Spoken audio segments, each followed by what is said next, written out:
So it was last week when there was a little bit of confusion over the one for Holly Valance. Right? Of course. I don't think it was confusion. I think it was your error. No, it wasn't. And it was Holy Valance, and you meant Pelmet. Then Becky, who called up that time and said, if you're getting mistaken with Pelmet, right, she sent me an email in a week saying, I've done a bit of research. Yeah. It was my fault. I've made an error. Yeah. It is a valance. Okay. And I know about valances. As I told you last week, at the very end, my auntie loves them. Yeah. Right? She makes them. She started off just like putting them on top of the sort of window around the curtain. And then she thought, I can do more with this. Yeah. And she had a little coffee table that had magazines underneath. And she said, I'm sick of seeing them magazines when I'm sat down. She sounds like a Pilkington. So... I'm sick of seeing them magazines when I sit down. So she put a valance around the table. She just got valances around everything now. Right? Then, next step, she tapes everything. She never actually watches telly. She tapes it all because she gets sick of listening to the adverts and that. Yeah. So she tapes everything. So she's got loads of videotapes and that. And the video used to get on her nerves. When she was watching a film, she'd see the clock changing. And it distracted her from the film. So she put a valance around that. That's genius. Yeah. So that is or is it mental? Only Mrs. Einstein can tell. I don't know. She's even made a little Jack Russell look like a hovercraft. Yeah. It's great. So everything's got a valance. If you go round and you stand still for too long, the chances are she'll put a valance around your head. Yeah. This is this is Auntie who? Auntie Nora. And this is the one that farted for 5 minutes. She did. Lest our listeners forget. Farted for 5 minutes. Called his mum saying I'm farting. 2 minutes into the fart. She said about 2.5 minutes in. God. She said I'm about 2.5 minutes into the fart. My mum said, how long's it been going on for? She said, well, it was about 2.5 minutes before I called you. Yeah. And then it went on for a further 2.5 minutes or something. And then it stopped. She couldn't time it because there was a valance over the clock. Yeah, she used to annoy her when she was on the phone and you put her off seeing the time. She was guessing it was 5 minutes. This was one consistent fart. Yeah, I mean, it wasn't making a noise, it was just... Oh, it wasn't making a noise? Just gas. Right, endless gas. So, there you go. That's fantastic.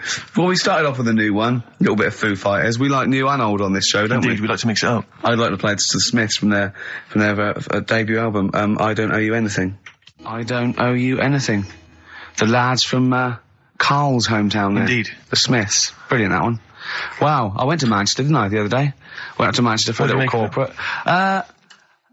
It was all right. Yeah. He went, wait till you get out. You see Piccadilly, it's better than Euston. Right. It was. It was nicer. I went outside and there was a ridiculous queue, and sort of one cab. Right. Yeah. So horse-drawn. Yeah. And so I walked, and it was okay. It was only down the road. It was a bit dark. It was wet and raining. Obviously, it's the north. I know, yeah. The hotel was very nice, but no minibar. I've never seen that before. I've travelled all over the world seeing a hotel without a minibar. So I don't know what's going on then. I don't know what's going on there. And then I did this corporate gig in Old Trafford. Pitch was up. Don't know what they were doing, but very impressive, big impressive. I think they're British Football Club, aren't they, Karl? Yeah. You did a gig at where? Old Trafford. It was in a function room. Oh, well, I thought it was the stadium. No, I'm not that big yet. Yeah. No. But I mean, I can't really comment on Manchester. I do know that Liverpool was voted most important music city via poll. True enough.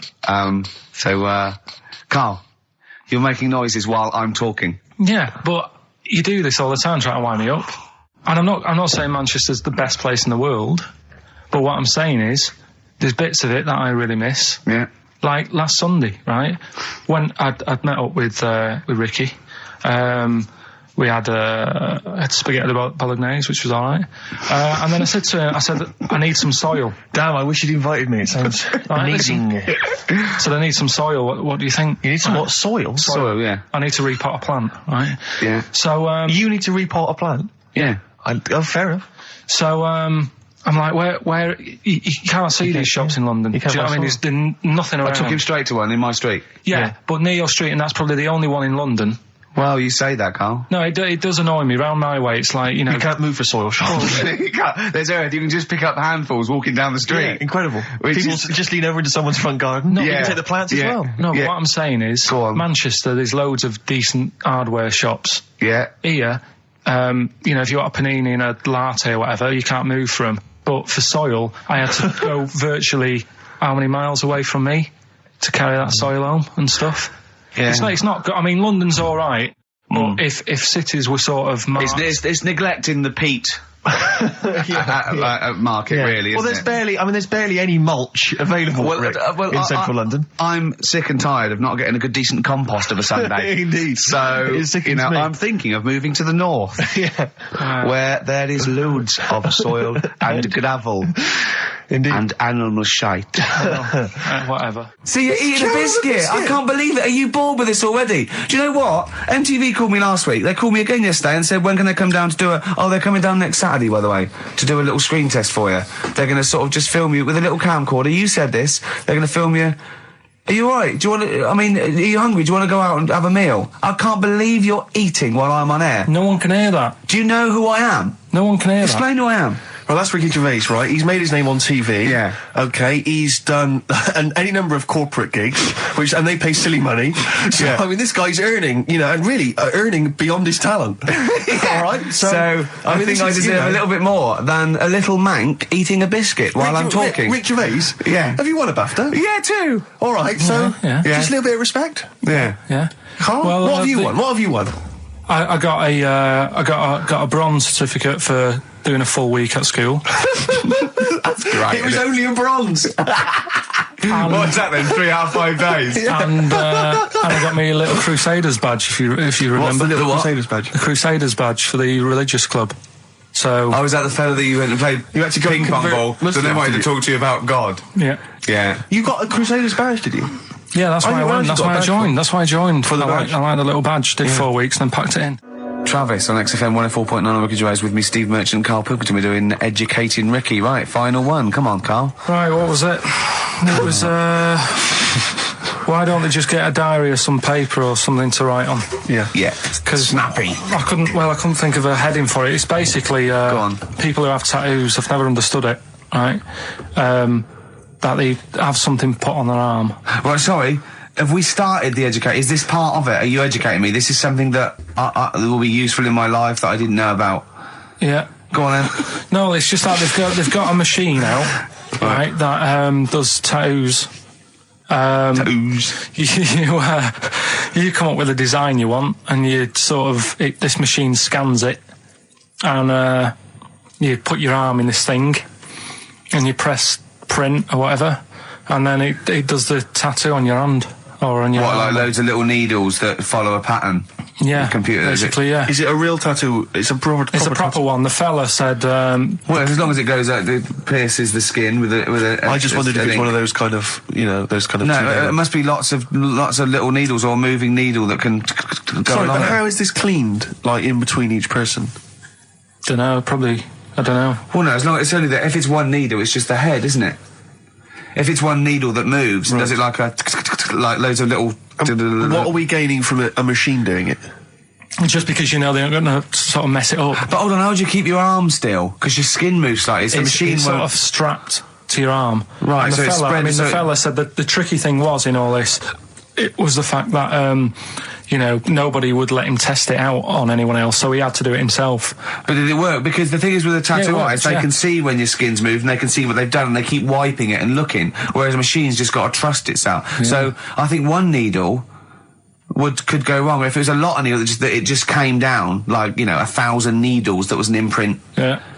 But obviously I'm asking someone who hasn't delved any further than there's a machine that can give you a tattoo. That's all you've got at the moment, isn't it? Well, yeah, basically. That's all you've got? I mean, that's what I've got, because I'm not a fan of tattoos. I don't... But where did you read this again? This was... Internet? This was on the internet, yeah, it was, yeah. Okay. And I just don't understand why people do it. That's what got me attention. Because me... Sorry, what have I learned from this? That if you wanted to get one, you can get one done by a machine now. People say machines are sort of taking over and that. And there's another one. But it's just the fact. I mean, I don't know. So give us the snappy title of this education again. Why don't they just get a diary or some paper or something to write it on? That's what I always think when I see people with loads of tattoos. Like there's that fella who we were talking about the other week in Scotland who was covered 99% in tattoos. It's just like, what have you done that for? Yeah. Do you know what I mean? You can't get rid of it now. You've done it now. Yeah. One of my uncles, right, Tattoo Stan, he's just caked in them. Tattoos. Right. I don't think he's my proper uncle, but it's just like my dad's got. Tattoo Stan. No, my dad's got. That's a province in Russia, isn't it? My dad's got loads of mates who. When you say he's not your proper uncle, do you know, like when just a bloke someone who used to comes hang around around, with all school? right, Uncle Stan. Yeah. Do you know what I mean? And there was my dad had loads of mates like that. There was John the Screw. right? So he either works in a prison or he likes to have sex. Cabbie. Cab driver. Okay. There was Jimmy the Hat. I don't know what he Jimmy did. the Hat. Yeah. And, Did he wear a hat? No. No. There was Fred the Veg. You sure he wasn't a relative? Sorry. Fred the Veg used to get us like big bags of potatoes and that. Fred Veg, okay. And there was Tattoo Stan.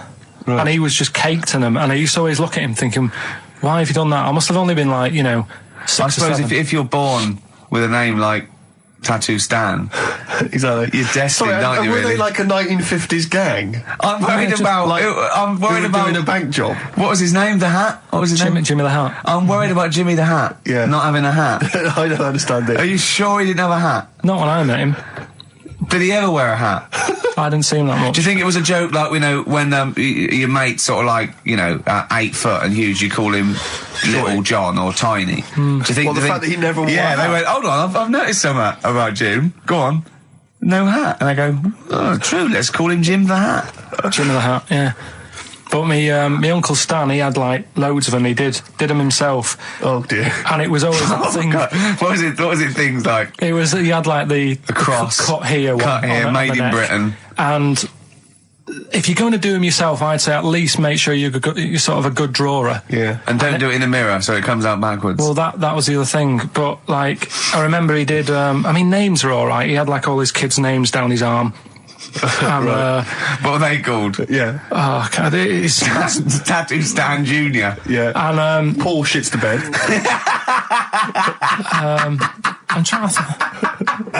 Oh, Wabbai Kate. yeah. But he had. Frankie never amounts to anything. Oh, God. So he had like. Johnny, I don't think he's mine. So he did all this. I don't even know why I'm telling you about tattoos. No, nor do I, Carl. Hey, to be honest. Don and Blitzen from the About a Boy soundtrack by Badly Drawn Boys. Christmas theme there. You spotted the Christmas theme. Yeah. Carl's not really in a festive mood, but I can't imagine Christmas is your time of year, is it, Carl? Well, I'm not sure any time of the year is, really. I liked it when I was about. I think when I was about 7, I enjoyed it. was that the one? Was that the year, the big year for You you? get loads of stuff. You don't have to worry about anyone else. But once you've like got a job. What did you get when were you doing your paper round? How old were you then? I was about 13, 14. Well, that was then you were a man, weren't you? I had to buy stuff. Oh. But you're still not You're quite a having a good selfish time. man, aren't you? I didn't realise this. No, it's just that Christmas. And that's coming from him, Carl. My dad always said. All right, steady on. Dad said Christmas morning was for for me. So he used to stay in bed. So he never. That's brilliant. That's a great thing to say, isn't it? Yeah. Christmas morning's for you. Run wild. Do what you want. Just don't bother me. I'm going to Honolulu for 2 weeks. That's great. Dad, it's Christmas. Do I have to do anything? No. So my mum used to get up because she used to like to see my face light up, when I opened the presents. And then to give fireworks. And then I'd have to go to my bedroom from about 6 o'clock onwards because my mum and dad were into having big Christmas parties and I wasn't old enough to go. Right. So they'd say, right, you've had your fun there, you go up to your bedroom, stay in there. Really? Yeah, I remember one year, right, I got a train set, that's what I wanted. Yeah. Right? It's brilliant. Playing with it all day. I thought, I don't mind about the party, I'm happy staying up here playing with this. Brother comes in, he's had a few, right, he's going, yeah, give us a go on your train. How old is he? He's a bit older than me, so he might have been like, let's see. Well, let him be 18. Yeah, probably about 18, 19, And how old something were like that. I had a train set, so I don't know, about 14. something like that. Yeah. Right, so I'm playing on that, loving it and stuff. And then he comes in and goes, oh, give us a go. He turns the transformer up to 14. He went really fast for about 5 seconds, broke it, and then he went back downstairs. Wow. So Christmas, I hadn't even got to Sounds Christmas like Day. the Conservative government with British Rail. Satire, that is. Rick, I just thought that there's satire. If there's any satirical shows listening or magazines... It doesn't work in any way, because there's the analogy falls down apart from there being a train. Think it through, though. British Rail was trains. Yeah. And the government broke the trains in many... Well, they didn't break them, like, not officially breaking them, but they kind of... It does work, it's perfect. Oh, I'm very pleased with that. And I can't... And no one's asked him to be on Have I Got His View. It's weird, isn't it? Because it's strange, that, when you've got a satirical mind that's as quick as that. Yeah. And he's broke your little train set. So what did you do? I just, like, watched telly and had some sausages. I bet you were happy with that, though, weren't you? It's a bit annoying, though, isn't it, when your main present of the year has been broke. And did it ever get you fixed? No, that was it. Put away. I'm intrigued why your parents wouldn't let you come and join in the festive fun. Was it, like, really debauched down there? Was it, like, eggnog everywhere? Well, no, but I mean, that's fair enough. 6 is a little bit early, but I just think, you know, if you're a kid, you know, he had his fun, put him to bed at 8, maybe. And you think so on Christmas Day? I thought that was a day for family. Well, not if there's a party going on. Well, don't have the party on to Christmas Day. Well, that's another option. Yeah. Your parents are weird, aren't they? A strange breed. Well, I think that was the year, right? You're talking about buying presents and stuff. I think I did treat my mum to... I didn't buy my dad anything. I think that was, like, when I got a bit older, I used to get my dad something, because he wasn't that bothered anyway. No. So, got me mum, there was a cheap shop, right? Of course. Thank God for that. Called Snips, right? So I went in there and I thought, let's see what I can get her. And remember Victoria Plum? I don't think so. Well, it's like a fairy character. Right. Right? And my mum's into gnomes and stuff, right? So I thought, right... She must be pleased with you, then. Victoria Plum. I was thinking, is that one of the neighbours? Is it like a brandy liqueur? Do you remember Victoria Plum? Victoria Plum, yeah, it's like a little fictional sort of character, right? Okay. So I saw it, I thought, yeah, she'll love that, right? So I did my paper round, saved up for 2 weeks, right? Oh. Got that sorted, went to Snips, bought the Victoria Plum. Next day, I'm in town with her, right? So I think, I know what I'll do. I said, come in here a minute, right? So we go in and we're looking around, and I tested her, right? I went, look at that there, that's alright, isn't it? And she goes, oh, it's bloody awful. Oh, Carl. Oh, Carl, oh, God. So then Christmas Day comes, I said, don't bother opening it. She said, no, why? I said, oh, no, why did you still give it to her? So, well, it's too late, I'd already bought it. Oh, Carl. So she opened it, and I was like, and she said, oh, that's nice. I said, why are you saying that? I said, the other day, you said it's bloody awful. She said, oh, no, I thought you were pointing at something else. Oh, no. So that's why I don't get anyone anything anymore.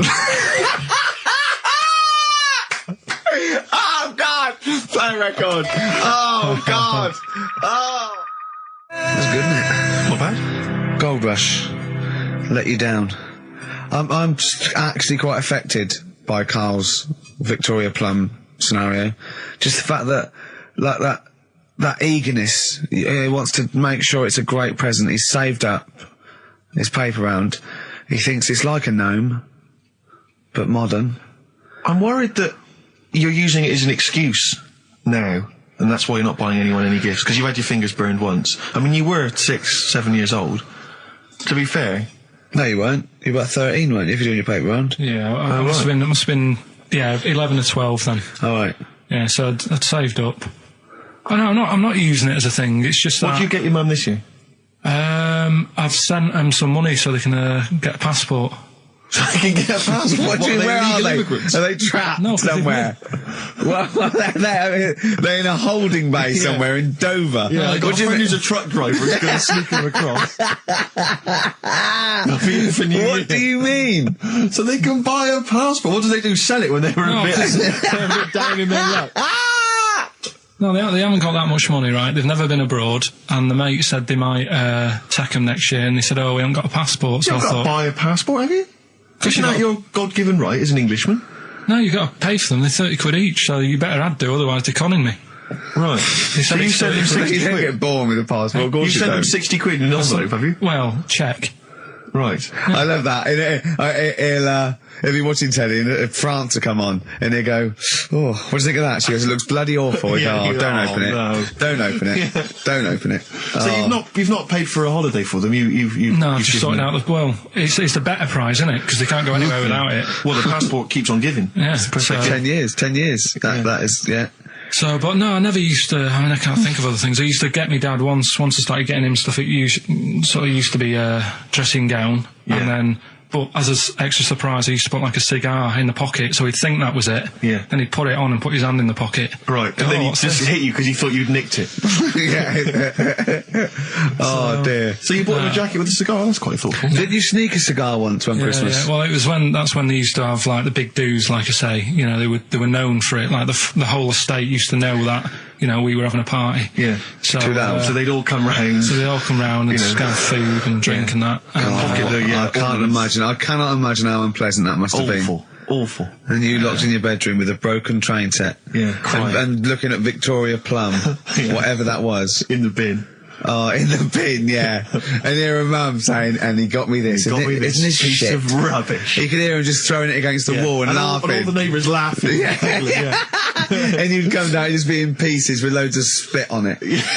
Just loads of gob on it. Eyes. And all the Polaroids of them just like laughing at it and pointing. Stamping on it. Alright. Flooding back. But no, I used to get up in the morning and then like they'd still sort of all be there asleep on the floor and on the sofa. That's awful. Carl. That's terrible. Christmas is surely the one day a year which is a family thing. It's for the kids. They're the ones that was Boxing Day. Well, I know. Oh, that's all right. It's over. Yeah. Back on the bike. All right. Who's going to pay for this? What, me? Yes, Carl. You're doing 2 rounds today. Yeah, was your paper round supporting the entire family? Yeah. No, so I used to get up and like go downstairs and they'd be asleep, so I'd be mooching about trying to find like another present that's still working. I love the idea that these people from the estate had like squashed his presents. So I found a cigar that had been sort of lit up and then put out, so I thought, I'll have a go at that. I went outside and had a go, and that's the last time I smoked. Right. I tried it, I thought, I don't like that. I love the fact that he does everything once. Yeah. In his life. It's a line of, I've done everything once. I don't need to do it again. Teenage Fan Club from the XFM Christmas album, and that's Christmas Eve. Their guitar sounds are just brilliant. They're just always so nice. All right, Carl, do you like that? Do you like Teenage Fan Club? Yeah, they're good. Carl, I feel like you've never kind of enjoyed the wonder of Christmas. I can't ever get the sense, maybe except when you were very, very young, that kind of bright-eyed, thinking of Santa, kind of landing on the roof and climbing down the chimney and drinking the sherry or whatever. So I like the idea of it, right? Sure. The sort of, I used to get a couple of annuals every year, you know. So did I, yeah. And I was allowed to open one on Christmas Eve. Oh, that's brilliant. So they could throw it on the fire. I think it is so have a quick skim through, do the word search right. Yeah. I think that's to light a cigar off the cooker. Oh. Well, anyway, listen, a good friend of ours, Ross Noble, the comedian, brilliant, he gave me this picture, Carl, which he's got from a magazine. He loves you. And I have to say, I think this... I just looked at it then. Obviously, it's not going to mean much to the listener. Oh, this is self-indulgent. But it is currently available. I think it's in the current edition of Bizarre magazine, so you might want to buy that. It's not horrible, though, is it? There's a certain grotesqueness about it. Oh, it's a deformed person, isn't it? Well, to a degree, but I think what it's going to do for Carl is give him, I think for you and I, Rick, we're going to see his face. Light up. Brighten up, like opening a wonderful Christmas gift. Oh, you know what? I think I've seen this. Is this the one with the kid with the big head?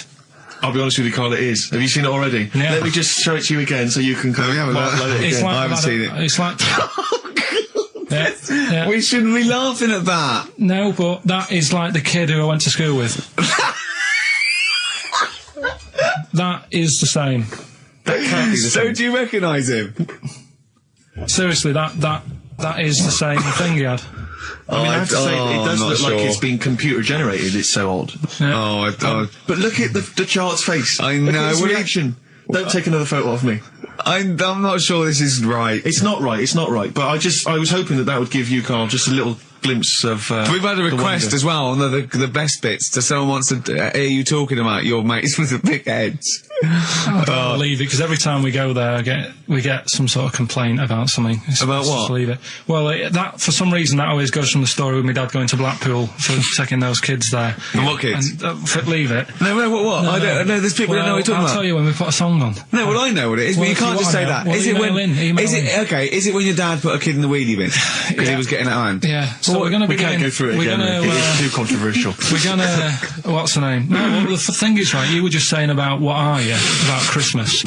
That's the funny thing, right? Because in our house, there's no one who's religious, right? No. My dad got annoyed when I went to church that day. He was like, what are you doing that for? Of course. I went to see a gig in Liverpool. Remember the band The Christians? Yeah. He thought I'd join some club. Yeah. I said, I've been to see The Christians. He was saying to me, man, what's he doing going out with them? Yeah, yeah. And then the other thing is, because I'm not christened or anything, my mum used to say to me, don't tell anyone that, because there's witches and stuff. I want to go back and see his upbringing. I just want to go back and see him at 7. One day in the life of Karl, age 7. Just to have 3 ghosts visiting tonight. And take him back through time. But we could go with him. We could be some of the ghosts. Yeah, the ghosts of Christmas past. Remember this? That's incredible. Because there's witches. Don't tell what. Just tell you. So she wasn't christened, but she thought maybe someone could take your soul because you weren't christened. It's like there's cults and that, isn't there? And if they find out you're not christened, then right. So I don't think they care. I don't think a lot of cults care. Well, but what can they do if you're not Christian? I don't know. I just said all right because then through that time there must have been a time when. But hold on, now they know. Yeah, but I'm older now, so I'm all right. She used to worry about me playing out on the street. Oh, she was worried about when you were naive and stupid and easily led. Well, yeah. No. Good point. No, you're right now. Yeah. So yeah, good. Yeah. I just have to show you something, Rick, before we move on. I know we've got another Educating Ricky, but someone just sent this in. Yeah. They've been looking on eBay for Victoria Plum. You're joking? Come here and see the photograph. Oh, God, that's fantastic. Yeah. Have a look. That's it. Oh, God, he got that for his mum. It's the worst piece of tat I've ever seen. Carl! Carl. Imagine how... Oh, gutted. Carl. Imagine how... Look, think of him now, right? There it is. I've ever seen. I'll tell you what, it looks like a Diddy man gone wrong. It looks like a Diddy man prostitute. That is... Is that the one, Carl? Well, it was a different colour. I had a yellow at mine. No, but look, how do they get... Tell them they go into eBay. So you need to log on to ebay.co.uk. I'm sure you've used it before. It's the online marketplace, ebay.co.uk. And if you type in Victoria Plum, I'm assuming that you can track this down. That's amazing. It's the worst piece of rubbish I've ever seen. Just think how cute he was as a kid, though, doing that. Just think of him, just going... just seeing that and thinking, she likes gnomes! It's the worst thing I've ever seen! I mean, to be fair, I don't know what her prize collection of gnomes looks like, but I can't imagine they're much better than that. I mean, gnomes are a fairly grotesque thing. But certainly your mum's taste and discretion is... Did you have those houses on your estate? You'd go in there and it was just loads of those dolls still in their packaging all around the room. And sort of like one of those homes that keeps the sort of packaging on the 3-piece suite. Why don't you buy another one for her for Christmas? Yeah. It's $3.99 it looks, but that's £2.49 because that was $3.99. Well, oh, buy it, Carl. No, because I've sorted out her passport this year anyway. I'll get her that next year. I've had an email from Andrew Forrest who has just simply entitled it Karl Pilkington. Oh, Karl Pilkington. What do you think of that? That's got to be your new name from now on.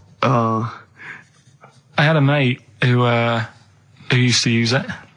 What, used to call you that? Yeah. Was that your nickname at school, Pilkington? No, it's not my nickname. It is now. No, it's not. It is now. Pilkington. Pilkington. Oi, Pilkington. Oi, Pilkington. Pilkington, do my homework. Where do you live? Where do you come from? Pilkington?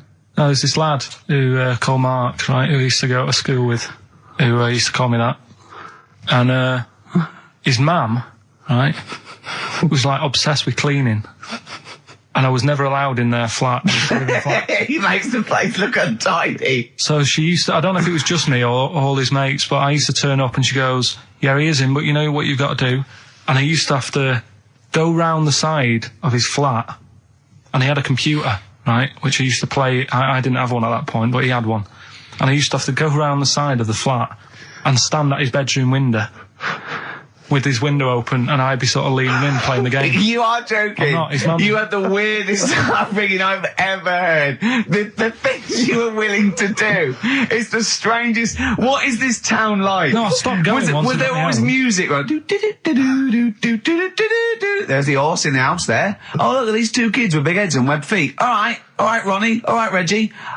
What was it like? She was obsessed. It is like you've grown up in a cartoon made for children. Yeah. No, his mum was really obsessed with cleaning. Can I play through his window? I used to... Mrs. Ramsbottom, can I play through Mark's window? Aye, you know what you have to do. She used to be up till about 3 in the morning. Pilkington again? Have you washed your hands? What, up till 3 in the morning? Washing? She used to be up doing the tiles in the kitchen. Washing until 3 in the morning? It's at 3 in the morning. And for ages and ages, that saying that out on the tiles, I used to think that came from, like, his mum. Because she was out, like, cleaning them late. So, till I was about 13, I thought that saying, out late, on the tiles... Yeah. Was... And now you're not confused by anything. Well... There's no misunderstandings in your life now, is there? So he was allowed to walk in and out of the house, was he? No, he was alright, and he used to come round to ours a lot, and my mum used to get these pies from Hagenbach's, right? So... I don't know what that is. It's at that bakery where they used to chuck the cakes out the back, I'll tell you about. Yeah. And you ate six? He loved it, but I could never go round to theirs, or if I did, it was like, well, yeah, he is in, and I'd go, alright, and then I'd walk round the side of the flat. Stand outside. Why did you ever knock at the door? Why don't you just go around and knock on the window? Just to check he's in, because he wasn't always in his room. If he was in the lounge, he'd have to go to his bedroom, and then that's where he'd meet you. This is the strangest. And you'd play a computer game through the window. You say it was a flat. It wasn't like a 5th story one, and you had to get in one of those kind of cleaning contraptions and, like, winch your way up. I love the idea of that. So. Pilkington. Clocks from The Coldplay on XFM 104.9. I'm Ricky Gervais, with me Steve Merchant, and back, Karl Pilkington. Hey. He's raring to go. It's nice when you have a bit of time off, isn't it? Yeah, how long have you had off now? About 3 weeks. About 3 weeks, yeah. We can't do that because we're sort of self-employed and we'd be letting people down, but it's different when you get paid anyway whether you turn up or not. But good to have you back. I'm never off ill. No, it's the first time I've been off ill. I mean, just you're off 2 weeks and then you're off. No, I just wish I was the kind of person who could let down an audience of regular listeners. Yeah, but like I say... Well, no, we spoke to you, you weren't that bad. A cold, you don't go home for a cold. We were discussing this last night in the pub, and, you don't go home for a cold. Okay, so moving on, what have we got then? We've got some great songs. I've brought in the Smiths, I've brought in Buzz Cox, I've brought in Neil Young, I know Steve's got some hip-hop. Some great hip-hop. I've got some great Elvis Costello. It's going to be great. Karl, come on, concentrate, you've been away for 3 weeks. Just annoyed. No, stop saying that. You're annoying me now. Why? What you do? Go home ill? Oh, he's annoyed me. Oh, has he? Yeah, I got a bit of I'm a little bit annoyed. Can I have some time off but still get paid? Yes, of course you can, Steve, right, he called me up, winding me up about this. And, right, I'm 30, right? I'm 30 now. I can only remember being off 2 times. Oh, his memory's going as well. You'll have some time off. And both of them were when I was at school. What's school? One when it was windy. Why did you have time off? Because it was windy. But to be honest, Karl, that lasted for 7 years. Your time off at school. Why did you have time off? Because it was windy. Were you windy, or was it windy outside? No, it was like when... Your auntie wasn't out the window, was she? When the winds were bad in the 70s, and my mum said, oh... What? I remember space operas and flares. I don't remember the winds being bad in the 70s. Well, my mum just said, you might get blown into the road, so don't do that.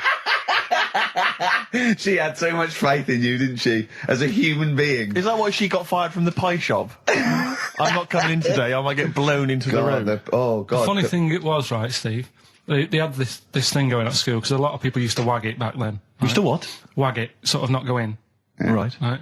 And they sort of tried to make it interesting for you by giving you an education. A certificate if you did a full week. Reward for the rest of your life with achievement. That sort of carrot. And also, like, let you go home at 3 o'clock on a Friday. Right. If you'd done a full week and that. Yeah. So it was lovely weather all week. Then it just sort of changed on a Friday. And I got up and it was all windy. It's always windy for Friday on 7, isn't it? Don't, if you don't go in, because, you might get blown into the road and that. So I said, alright, then I'll stay off. And, so why did she told you to hold on to a fence or walk you there? What's this? Don't go out. Immediately give up. I love this getting blown into the road. Is that based on your cats that kept getting blown into the road? Well, so I got to school on the Monday, right? And the teacher said, right, a long time. Today, to punish you, you're the only one who wrecked the whole week, right? Everyone else came in. You didn't. So everyone else is going home at 3 o'clock today. But you're not. Brilliant. Serves you right. And I wasn't bothered though. It was great because I said, well, you'll have to stay with me, won't you? And it was great. So all I did for half an hour was doodle and stuff. It was great that afternoon. Yeah. And that was ages ago. That was like when I was about 8. And that's one of the times I was off ill. Yeah. So it was, but that wasn't even ill, that was wind. Yeah. Yeah. So, Yeah, it's a bit different when you're to be honest with you, world, though, Carl. You can't just not turn up because you've got a bit of a cold or you're a bit fed up. I mean, we had an appointment 4 o'clock Thursday, wasn't it? And he had to call it because I cancelled it. Meeting went on a bit late. Time management.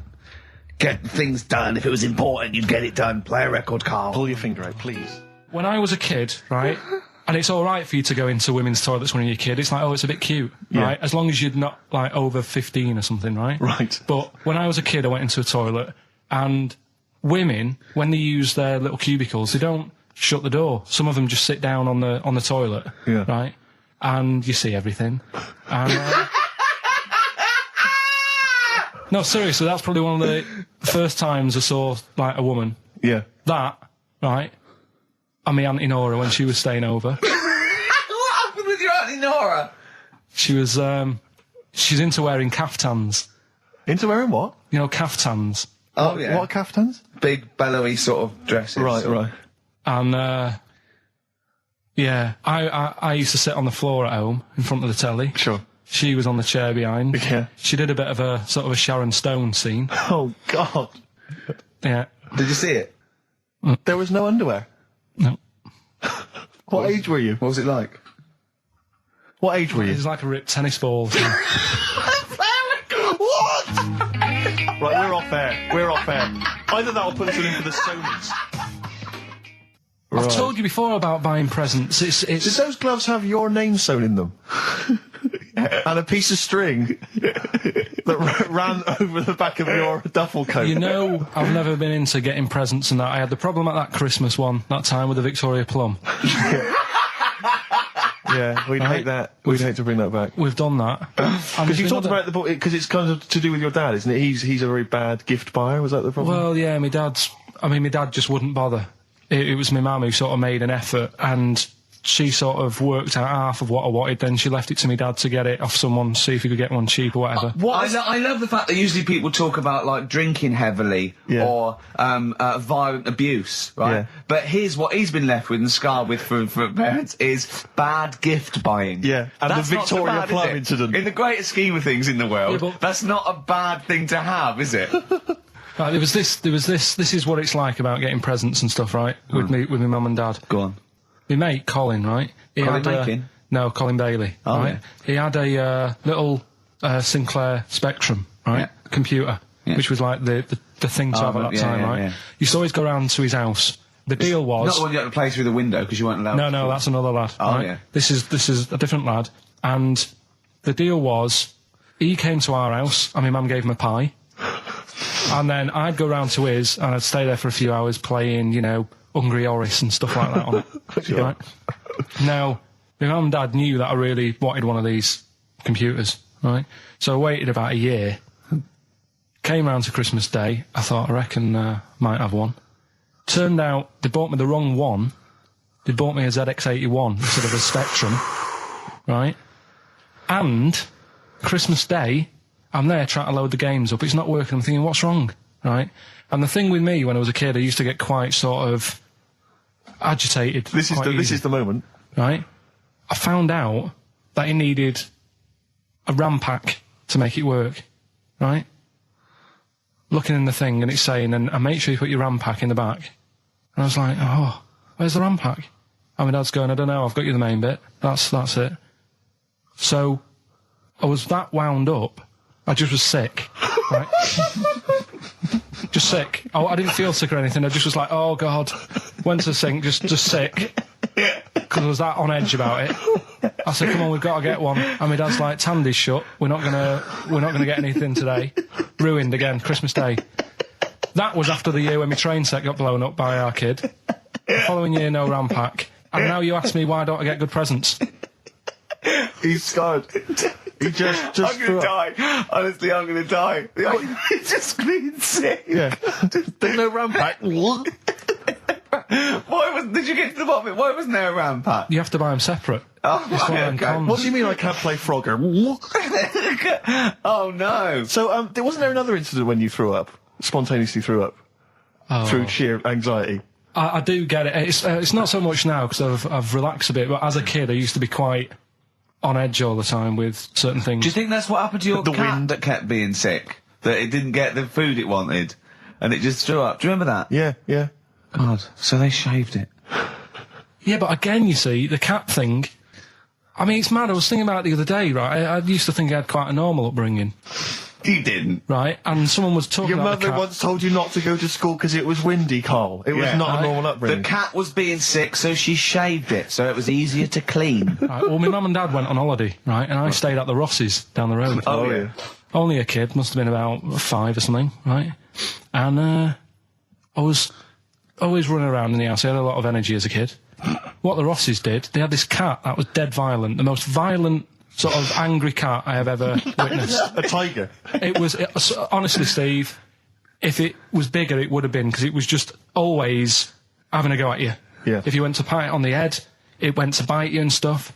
And what they used to do with it, to stop me running around, I'd sort of be running around, and then I'd get a bit tired, and they'd say, have a lie down on the settee. So I'd lie down on the settee and I'd nod off. And what they used to do, I'd wake up, and I'd put the cat on my belly. Right? So I'd be scared to move, because it's like it's going to get me. But it would keep you there. It kept me there, and it used to sort of slaver on me, and they'd sort of, you know, go out or whatever, and I'd be lying there. That's not normal, is it? Carl, sorry, were you created by the Brothers Grimm for one of their fairy tales? What kind of a life is that? A cat paperweight to keep Carl in place. He keeps blowing around. It's windy. We'll have to weigh him down. Be careful. Your mum probably told him that it's a windy day. You got to get something heavy on him, otherwise he just gets blown into the road. God bless him. Did I ever tell you about my Uncle Alf? No. He wasn't a proper uncle, right? But it was just one of my dad's mates and that. And he was getting on a bit. He must have been about, 60, which is pretty old when you're younger and that. And he was the same. He used to always wear a suit and that. But it was never in good nick. It was always like a rough suit, but it doesn't matter. He's still, making half the effort and that. Yeah. And he used to sleep in a dinghy. Right, Uncle Alf.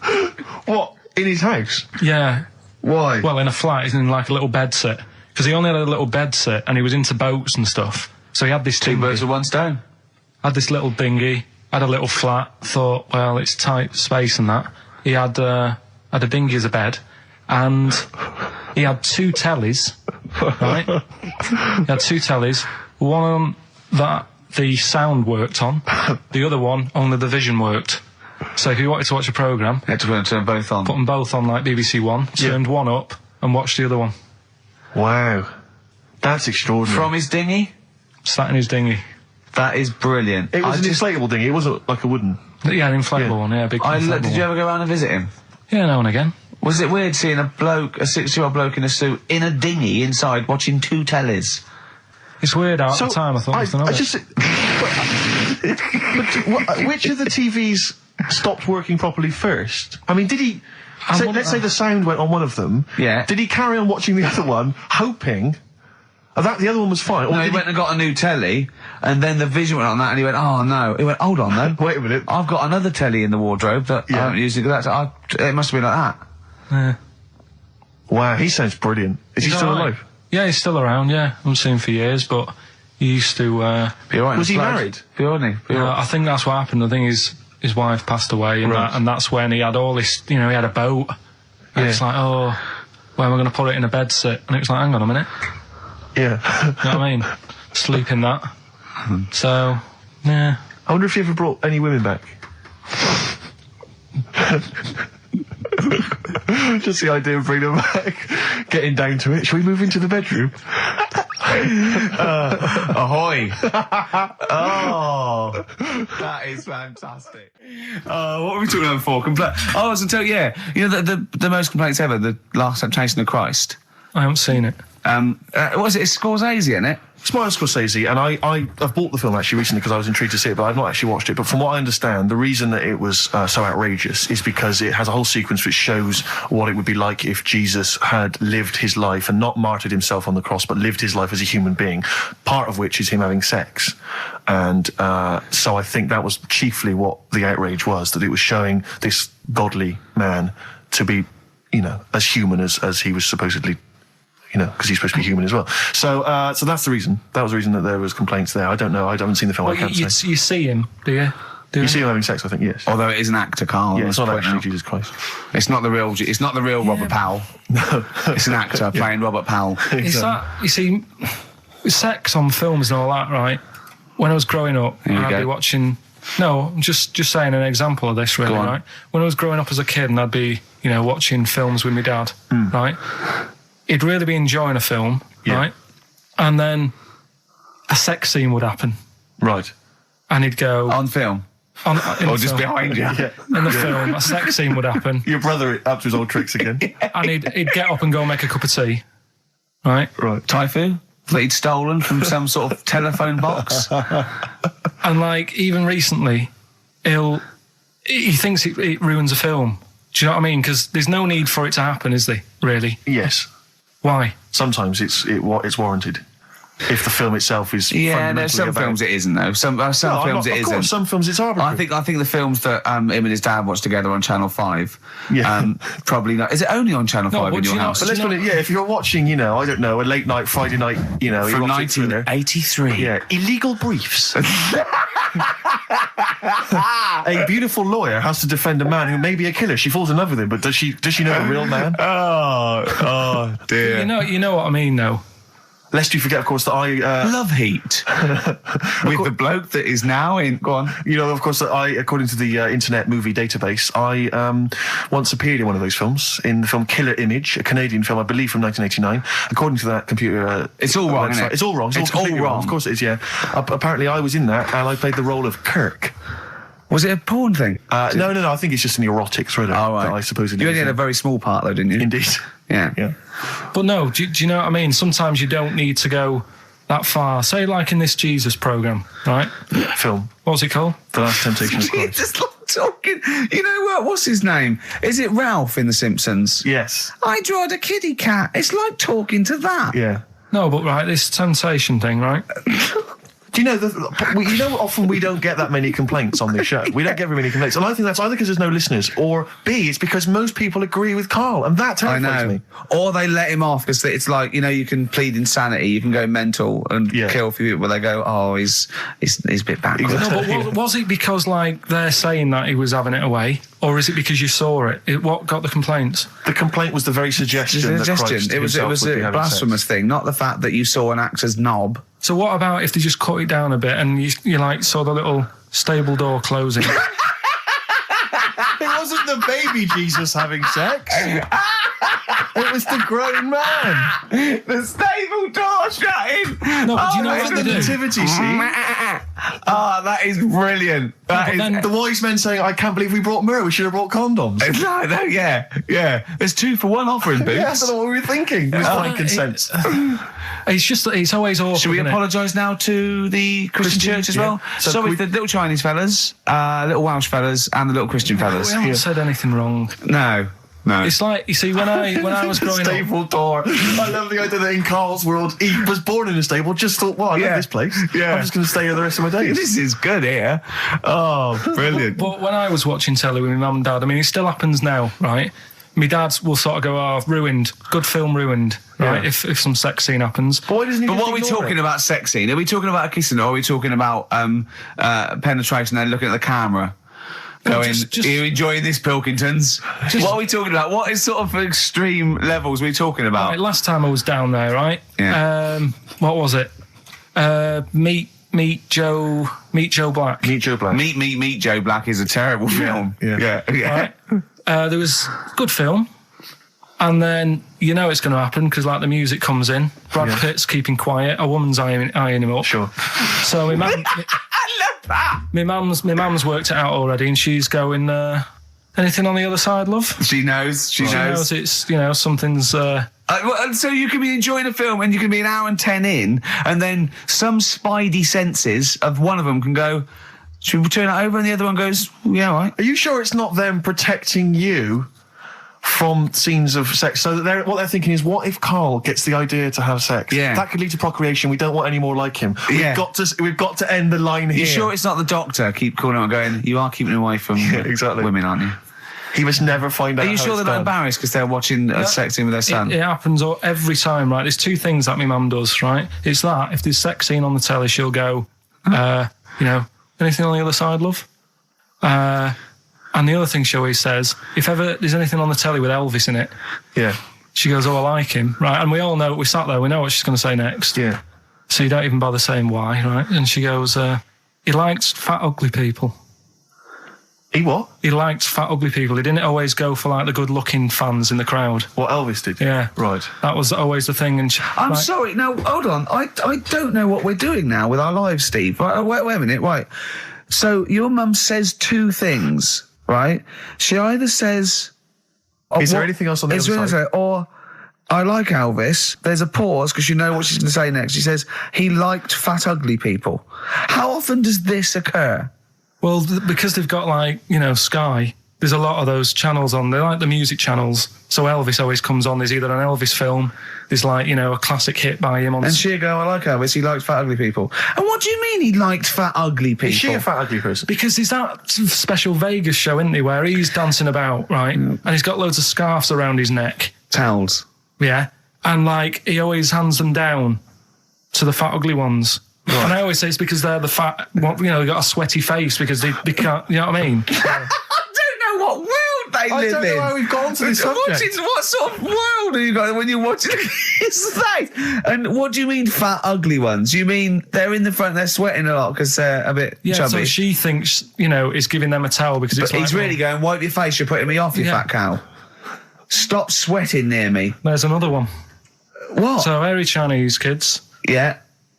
Jesus. We haven't slagged off hairy Chinese kids. We slagged off Chinese... We didn't slag anyone off. We just said they really haven't got a town as such, and they wear shoes. What did we say? Yeah, little wooden shoes. And what I just don't know how we got onto Elvis and big fat ugly women. I don't know I don't know how we sidestepped from the Last Temptation of Christ. Did you see that Fat Girls and Feeders program? Go on a minute. Eh? What's Tom Petty first. Oh, brilliant. It's a great song. Breakdown. How many Tom other Petty. radio shows have talked about Last Temptation of Christ, Chinatown, fat ugly women? Yeah. In 60 minutes. Exactly. Incredible. Sony Award winning. I've always wanted a little owl on my desk. I'd like be doing work and there'd be a little owl there and I go, can you get that pencil? And it just sort of goes over and gets me a pencil, goes, cheers, and it just watches me and it thinks I'm brilliant. Do you know what I mean? Not really, no. No? No, I've never had an urge to have any kind of animal sat on my desk. No, Carl? You'd like a little owl, wouldn't you? That helped you? No, I had a little magpie, didn't I? We've talked about that. Oh, he came down and started pecking your grifter, didn't he? Yeah. What was his name? Maggie. Sure. Brilliant. Inspired. And you took it to school and it didn't come back once, Didn't come back. Didn't see it again. Oh, dear. Did it ever peck your head? Because you used to have hair, didn't you? Mm. Yeah. No, it did. It started getting a bit violent. Really? Yeah. But was it becoming sort of age when adolescence, probably sexual frustration sort, because I think magpies go for shiny objects, don't they? And you were probably sort of probably losing it a little bit then in the front, and so when the sun was out, there's a bit of a sheen on the front. They saw a glare and thought, I'll have that. Yeah. What is that? That's brilliant. Yeah. Or as it was sort of pecking away, it mistook it for a tree. Yeah, because of the noise. Because of the noise. Yeah, the hollow sound. Go on. Women wearing trousers and that, right? On the estate that I grew up in, on, right? There was a woman about 4 houses down, right? Rough. She's the one. She was, or the estate? She was, right? Yeah. She's the one whose kid took a horse into her house. Yes. Right. Now, we won't go over that again. No. If you're a new listener, I think we're covered. I think they get That's the all idea you need to know. Right? Yeah. Now, she used to wear leggings. Yeah. No, they're a bad idea. They are a terrible idea. I agree with you there, Carl. If you're a lady of what the colour? normo persuasion... Were they pink? No, they were sort of black, but with all bits on them. Oh, right. Do you know what I mean? What, toast and just horse droppings. Yeah, go on, yeah. And she used to, she's quite a big woman. Sure. Pauline Quirk, I think we described her as. Looked like a light bulb. It is those kind of women that are attracted to leggings. Yeah, I know, yeah. They are drawn to them like a moth. Yeah. She used to wear them, and that's what I remember when I read this piece. she used to work on one of those sex line things. Right. She used to do that. But what, was she, an engineer? The weird thing with her was, she had big eyelids. Right. Go on. That were too big, and this is what I was thinking. What do you mean she had big eyelids? How big do eyelids have to be for you to go, they're big eyelids? What was she shoplifting with them? Would she come out of Dixon's with, like, radio stored in them? What do you mean she had big eyelids? It was another one of them popular things around our way. Do you know, like... What do you mean popular things? They go, oh, I say, well, they're all the rage. Can I get some big eyelids, please? No. It was just like one of them things that people suffered with. Just big eyelids. They could hardly open their eyes. What do you mean? What do you mean? That's one of them popular things around where I grew up. People had big eyelids. They could hardly open their eyes. What does that mean? What sort of freak town were you born in? You had webbed feet people with big heads. You got women with big eyelids. What does big eyelids mean? Are you confusing her with the horse? Yeah. Did she have hooves? Look, what? Just too much skin. It was like the neck of a chicken. But on the eyes. Well, what's your point? Anyway, so there's this big eyelided woman with the leggings. And that's what I'm saying to you, though. That's when I read that story with people with trousers. Yeah. I went from that. Yeah. To a woman who used to have big eyelids. I still at the point. But then, and also the other bloke who had the eyelid problem was a mate of mine. Right. Yeah. His dad had it, and same problem, massive eyelids. I don't know what that means. I don't know what that means. I used to say to my mum, I'm going round to Dave's house. Yeah. And, or to say, well, that's alright, but make sure his dad doesn't take you out in the car. Because he could hardly, see. He had to have his head. He gets to tilt his head back to keep his eyes open. Make sure! Did he have a couple of matches with him at all times? Oh. What a load of gobbledygook. This began as educating Ricky. I know, so it's like he was people thinking, with eyelids. But it's like you're supposed to make that leap as well. Yeah. If I mentioned the trousers, Ricky will probably be thinking about people with big eyelids and women wearing leggings. Play a record, Carl. Got nonsense. Adverts. No. Oh, right. I had so much mash last night. I had so much sausage mash, at second helpings, that I had to sit on the edge of a seat so my stomach could hang down. I love spuds. Spuds and bread. I could not do without spuds and bread. I feel like maybe I could make my own bread. Spuds, I wouldn't know where to start with a spud. Yeah. And it's like, they're amazing. You can boil them, you can broil them. Yeah. I don't know what broiling is, Nor but do I suspect it's tasty. I don't think it's as good as... I mean, obviously the chipped potato is... For the working classes, the chip. It was always on. The chip fat fry was always on in my household. The ceiling, the death trap fire, polystyrene ceiling was yellow. Exactly. Come Wednesday in our house. Yeah. And, always had chips. Because all I remember hearing, if I think back to my childhood, all I remember was, gotta stop and get some potatoes, or phone your dad, tell him to get some potatoes. Well, that was your job, wasn't it? Yeah, potatoes. Yeah. I mean, it genuinely, it does concern me because... What did you have to do? Didn't you have to fill a diary out for your teacher? Do you know when you're at school? I don't know if you do the same thing, but you get like a little red book, right? And every night, I think it was a way of the teachers sort of keeping an eye on you. So if you went out robbing, if you wrote it in your diary, they'd go what you're playing at. Sure. Right? So you'd have to write down what you did every night. Yeah. But I didn't get up to that much at that point. Sure. I used to just go on my errands. Yeah. And it was my job to like... I haven't heard errand since the 70s. Nice to hear that. I went to U-Phase, right, the little local supermarket. Yeah. And I got... what's it called? Euthanasia? What? I did... U-Phase. U-Phase. U-Phase. U-Phase. Yeah. H-U-G-H. U-Phase. Oh, Hugh Phase is his name, right. Yeah. And I just had to get like a bag of potatoes. Of course you did, yeah. And a loaf. Staple. So I used to put that in my diary every day, and it got to a point when like even the teachers were like, just make something up. Yeah. Stop putting the same thing in. Sure, start joyriding or something. Live. I love the fact that he was fascinated by the strangest village in Britain, but the stories he's told us about where he comes from, there's him going around with two fellas with big heads, webbed feet, a little pigeon-chested bloke, him on his grifter with Maggie pecking at him, his dad in the telephone box nicking groceries, and a horse in the house next door. I mean, how strange was his upbringing? Yeah. And him hanging from his satchel. Unbelievable. There's another woman who I remembered. Actually, I'll tell you later. Go on, what? I'll tell you later about another woman who I remembered. Give us a teaser. It's just a woman who rode around on a three-wheeled bike with her husband in a basket. Right, I'll tell you that. Right, and the final clip. You don't get teasers like that on any other radio That's a hell of a funeral service. Right, listen. Right, tell us about this woman. Well, it was just because you were saying about the, you know, our living. We are broadcasting now, aren't we? This is actually going out. This is live. This isn't us sort of like. Yeah, but you were just talking about how I lived in an odd village. Yeah. With kids with big heads and all that, right? And what I wanted to do. What is that again? There's 2 kids with big heads. Yeah, they just had sort of big heads and webdams and that. They went to my school, and when I spoke to my dad the other day, because I'm going out to see my mum and dad tomorrow. Oh yeah. So I said, have we got any school photographs with the big-headed kids in? And he said, no, nobody bought those sort of school photos because they were in it, so it was always a bit ruined. So I said, well, no. He said sales would, you know, because he obviously talked to other dads and stuff like that. And he just said, no one bought them. But anyway, so... I would love them. Yeah. That's why I'd buy them. Yeah, but I wouldn't stand out, would I? If it's on the mantelpiece. Yeah, well. But anyway, so I was talking about, you know... When you say they had big heads, what do you mean? Do they look like someone from Doctor Who? They were just quite big. But they weren't related? No. So why did 2 blokes with big heads and webbed feet? I lived in a weird area. There was a chemical plant close by. I can't believe you've never told us that before. That explains a lot. Not just the freaks in your neighbourhood, but... No, there was loads of weird stuff going on.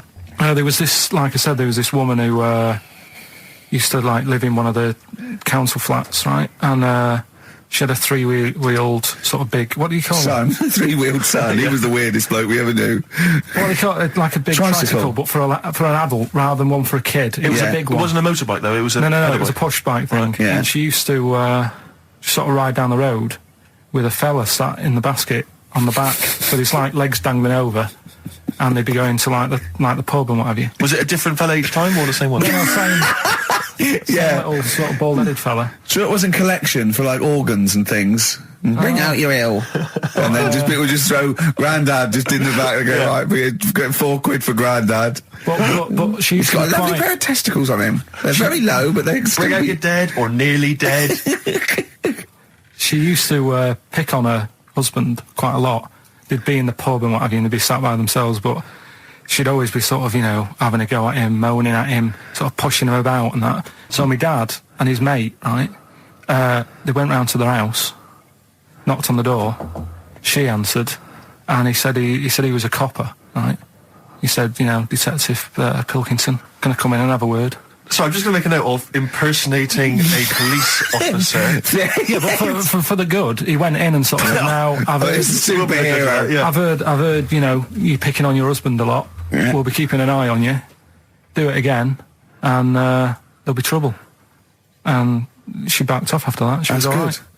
And how was the husband? Was he still in the basket though? Was he allowed to ever sort of like ride up front with her? Or was he just always in the bar? She'd sort of stop picking on him in public places and stuff. That's like good. That. You can't get done, can you, just for doing that? I think impersonating a police officer. Well, you probably did. There was no gain. I think you can't impersonate a police officer full stop, but I think they'd probably be lenient on him that he was, you know. But let's face it, he's not going to be caught because why would anyone know about it? It's not like his son's going to say it on a radio station, is it? And stitch him right up. Is this something you did generally? Kind of a little bit of light vigilante work? Just whatever, him and his mate, just, you know, if they saw something going on, they go, what can we do? Sure. What little scam can we do, or whatever. That's fantastic. That was the record before us, and here we are, pre-recorded, because we did this a few weeks ago, because we're not here at the moment, are we? We're away in that. I'm Ricky Gervais, with me Stephen Merchant. Hello there. And Karl Pilkington. Well, he's not actually with us. No. He'll be in some of the best of clips that will be coming up shortly. Yeah, this is just us, isn't it? This is just us. We did this. When did we do this, Rick? A couple of weeks back. Hold on, what is it? It's the 27th today. Yeah, I enjoyed Christmas. I loved Christmas. I loved Christmas. I had a great time. What did you get? Loads of presents. So did and I. I'm glad they made it to #1. I'm really glad. Stroke, he, she. Yeah, I'm really glad that the pop idols, Cliff Richard, Westlife, made it to #1. Bo Selector. Yeah, just delete that. Yeah. Okay, well, we're going to play some of the best of, some of the greatest moments of the last 3 weeks. Yeah. Ever heard on XFM 104.9. What about this? Do you remember this one? Oh, which one is it? All right, so here's the first bit. What sort? No. The Pope. Yeah. What semi-precious... Sorry, Mrs. Robinson, we're going to have to let you go. Yeah. Go on. You are the weakest link, Carl. Goodbye. Yeah, go on.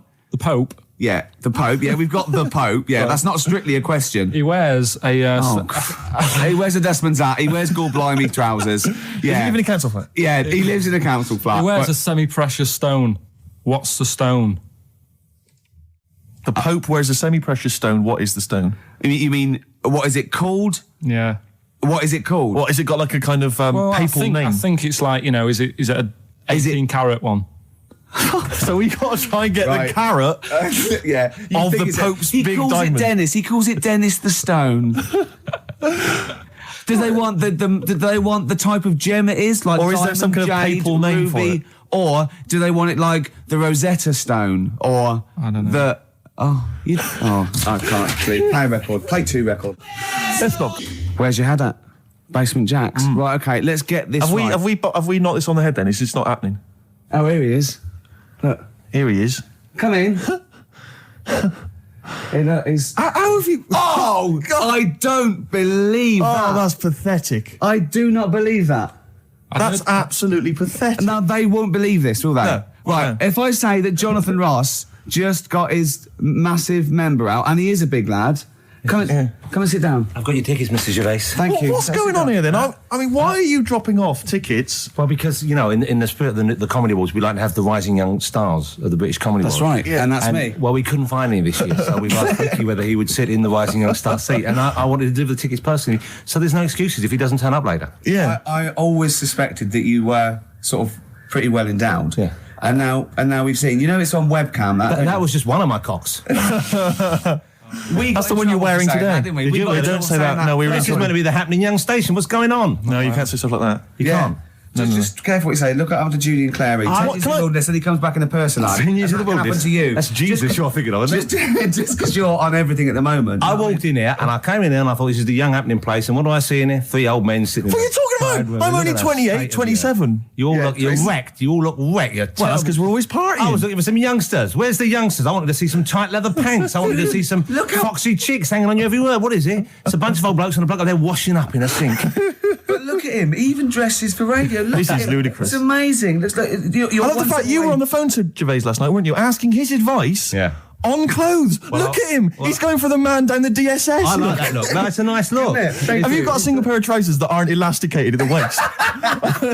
They're maternity jeans, aren't they? They've got a whole panel that pushes forward. The thing is, what I do at the end of the week, I can pop these in the pan and I can make a nice soup with all the food that's encrusted in them. As his years as a homeless come to the fore there. Look at you, one step away from Lawrence Llewellyn Bowen. I'd like to be that bit closer. But why are you dropping off tickets? Are you a little bit... Because I thought you were married and stuff. Why do you suddenly got this obsession with Gervais? Because I'm a bit rough, ain't I? Yeah, it's like when you see Dale Winton out with those rough boys. I'd like to get one of my own. When a top celebrity in a lovely looking suit walks down the corridor with his penis out, yes, I know that I'm still attractive. You know you've arrived. I was inaugurating the same way. For me, it was Des O'Connor. It's like it's the passing on of the baton, if I may use that euphemism. and you've been battened. But it's fantastic. Well, it is a pleasure. I don't think I'm complacent just because I'm mixed with you. I still wake up and think, I don't believe it. I'm mates with Jono. Can I just point out one thing? I was listening to the show last week and I heard you, as always, revealing a little too much about yourself, if you don't mind me saying so. Yeah. Steve, not as much as you. No, but that was just for the benefit of the room. Yeah. And talking about when you used to occasionally urinate in the sink. Yeah. When you were around my house last time and I came in and you looked a bit shifty.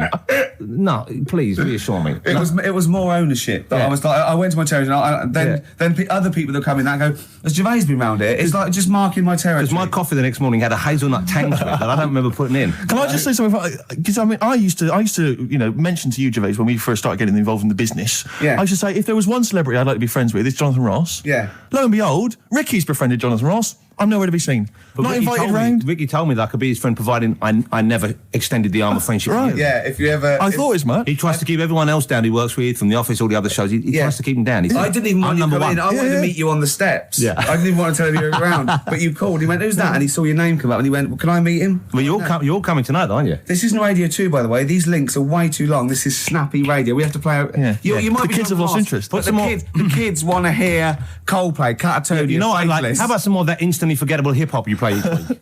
One of those obscure hip-hop hooray. That's the worst feature on British radio. You should be ashamed of yourself. Wait a minute, I've heard your quiz on radio too. I said the hip-hop had its day. You told me that one. Put it away. Put it away. I'm Carl. Carl, how you doing? I'm all right. Got a question for you. Right, man. Got a question. Yeah. The Pope. Yeah. What semi-precious stone does the Pope wear? That is easy. Go on. Topaz. Is that the right answer? I don't know, I might have wrote it down. I'm really sorry, Jonathan. It's not what he publicly admits to, but I have to know because I was hanging out with him at the Groucho one night and he was saying, oh, look at this, look at that topaz, go and buy that, look at that. Vatican City. Look at that, we can make a nice ring out of that, he said. Didn't go anywhere, but thanks for asking. I better go, I've got to go and buy some winkle pickers. Thank you very much. Okay. Enjoy it. Stephen. Yes. Carl, I wish I could say it'd been a pleasure, but actually it was quite creepy. See you later. So we just had a text here that says, and I don't know what truth there is in this, as ever, but John says there is apparently a nude bike ride today in Hyde Park. Now, I can't believe that's the case, because I don't think it's allowed, is it? You can't ride around with your veg, can you? I don't know. Why would you want to? Well, good point. On a bike.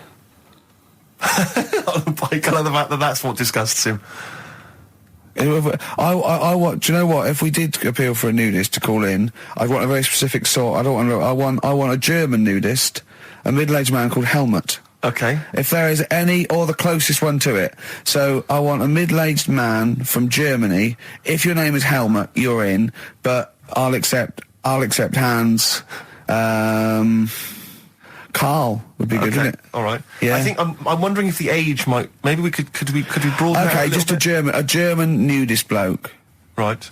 Can he at least be fat? Can I find a fat German fella? If your name's Helmut, we're going to give you a big prize. Yeah. But any fat German fella who likes to get his sausage out. Sure. Okay. It's sauerkraut. Yeah. What's the phone number? 0871 222 1049. It'd be good just to get an email or a text with a contact on it, and then I can just call them up in the week. Sure. And 83936 is the text number. I don't know what our audience demographic pans out like, Rick, but I'm suspecting that's probably a fairly small fraction of our listenership. I know, but there must be someone out there. If you know a fat German who likes to get his tackle out, phones are going. Straight away. Just answer it, Carl. Just answer it. Just pot that. It could be anything. Well, just see what it is. To be fair, it could be a nutter. But just say hello. Just tell your turn. It's not straight away. He'll stay there, won't he? He'll stay there. Well, answer it. Answer it. Leave it. Answer it. Oh, you see this? It's gone. It's gone. There you go. He bottled it. So, just as well.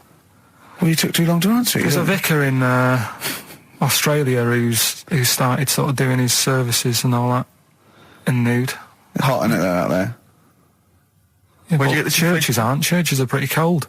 It was on some website. Of course it was. Yep. Just saying about a vicar and that who's there's a lot of nudists and that who want to get married. Do it, don't mess about with the wedding dress and that. Just snip up. Cheaper, isn't it? Well, I suppose it's so. I suppose if you believe in God, you believe that that's the way to be, innit? Because Adam and Eve and that.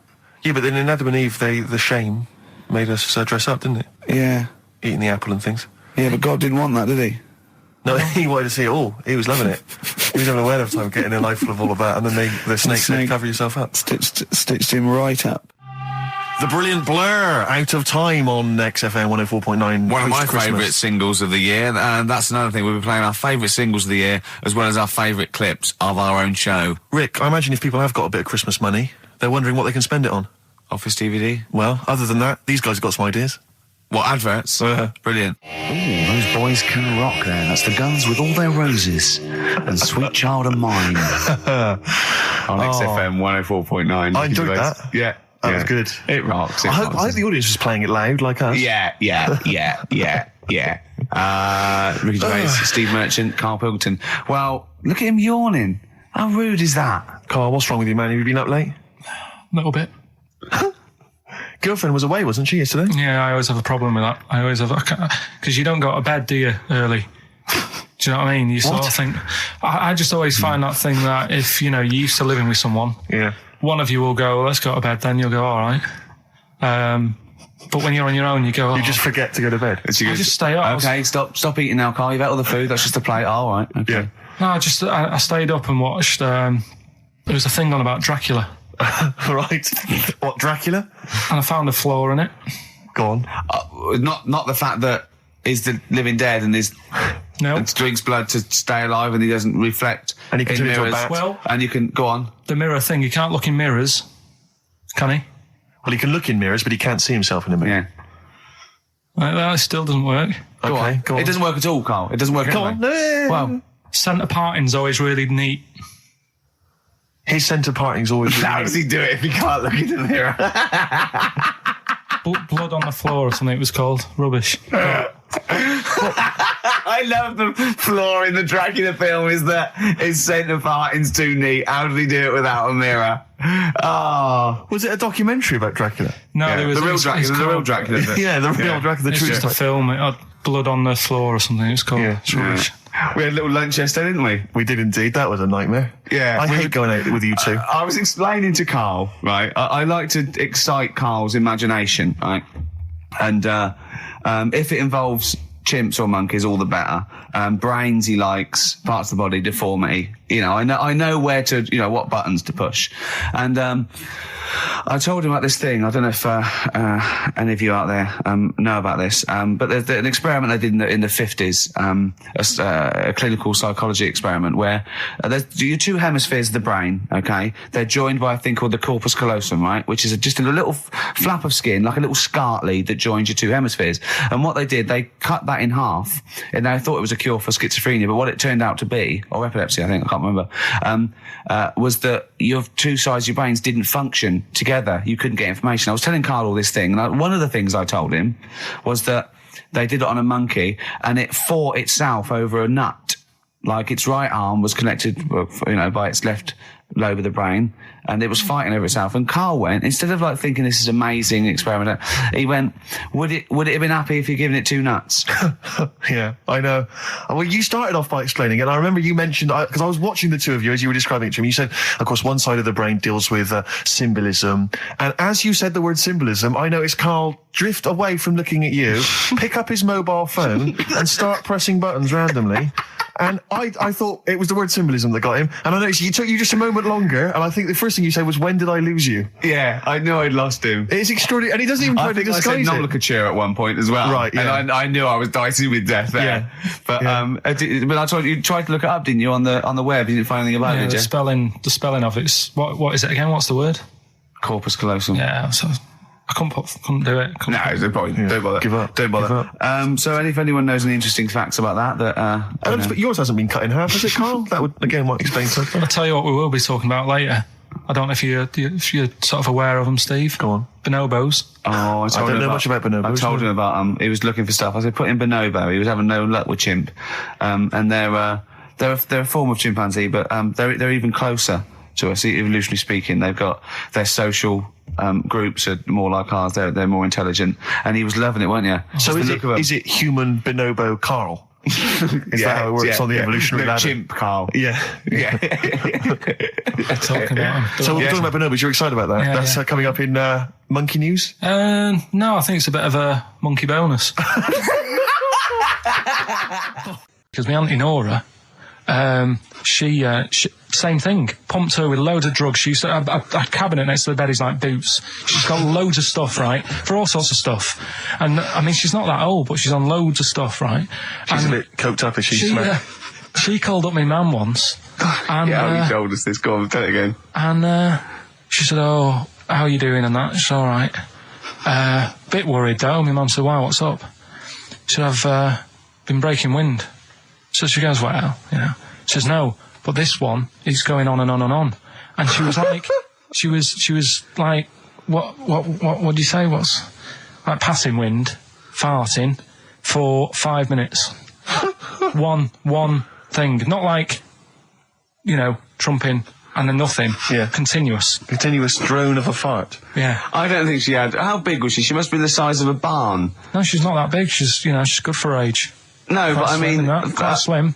No, but fighting for 5 minutes. Where's all the gas? Was she circular breathing? Was she sucking it in with her mouth? It was just, I don't know that much about it. But she called up my mum about 2.5 minutes in. Could you hear it in the background? 2.5 minutes in! 2.5 minutes in, she called my mum up, and it went on for a further 2.5 minutes. Oh. And she just stayed on the phone, did she? Where was... Going, can you hear that? Well, Did she hold the phone next to her arse? Listen to that. She was off the ground. Trying to work a tune down. she was actually hovering. She was 4 foot off the ground when they found her, the ambulance men. The cat's dead. Don't light a match! Don't light that cigarette! Yeah, it's like that advert. The kids come home from school, switch on the light. Yeah. There they see Granny hovering, turn the light on. Be careful if you have an elderly woman at home. Yeah. Drugs make you fart. So that's what I'm saying, you know, just let these people... What are you saying? No, wait a minute, what are you saying? I'm saying let people enjoy the life they've got left. No, you're not. You're saying don't put them in hospital, leave them at home to die. No, I'm not. Give them a Rubik's Cube and let them die. That's what you're saying. Yeah, I'll tell you something now, right? Steve, I'll tell you something. I didn't want to do it because it brings the show down, but she did die. Who, the blue-handed lady? Yeah. How do you know? Because I said to my dad, how's the woman next door? She said, oh, she went last night. They've got an old fella in there now. God. So, there you go. So, wouldn't it have been better to leave her at home where her friends and family can call and speak to her, even nip that round if they want, you know, with a cat, I imagine. No, it's definitely a cat now. What was that cat's called that you imagine? Probably, I'm seeing like a big ginger one, so I don't know, something like, I don't know, maybe ginger or whatever. Maybe I had a budgie. But that's what I'm saying, just let them enjoy this life, because dying in hospital, I wouldn't like to do it. If I went to the doctors and they said, you haven't got long life left, I'd say, well, I'll stay at home. Yeah. And that's the point I'm getting at. Yeah. Right? If you can't do anything for them, let them enjoy their life. Yeah, a Rubik's Cube. Right, well, I remember, I think all kids go through a phase of shoplifting. Well. And when I was going through it, I used to just little things, just like magic markers and magazines, Mars bars, that sort of thing. Yeah. And one day, right, my mate, Anthony, his mum called up my mum and said, I've got to meet up with you. I've got to have a word with you. And she said, what about? She said, I don't want to talk about it over the phone. So she goes, oh, right. Well, yeah, come round tonight then. So anyway, my mum sees me. She don't want to be in an awkward position and, like, be a bit embarrassed and what have you. So she sees me and she goes, right, Anthony's mum's coming round. What have you been doing? Yeah. So I go, oh, God. I said, I've been nicking stuff. So she goes, like, what? So, not big stuff. I've had a few calculators and Mars bars and stuff. How many? I'll just work it out. Hold on. Works out at 7.2 per day.